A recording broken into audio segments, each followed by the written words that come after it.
These frogs, they know they own the place. Like, watch. I'm gonna try to scare them off right now. Like most animals get scared if you open the door. Watch this.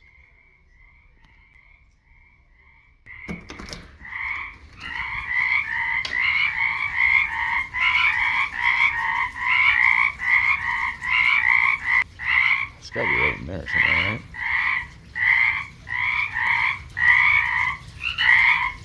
Oh, bitch, it in the pond.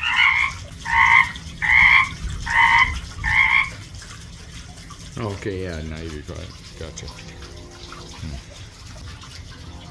It's kind of funny though that these frogs are just afraid of nothing except for the train horn in the distance that I just heard. I'm about to buy a whole bunch of train tapes.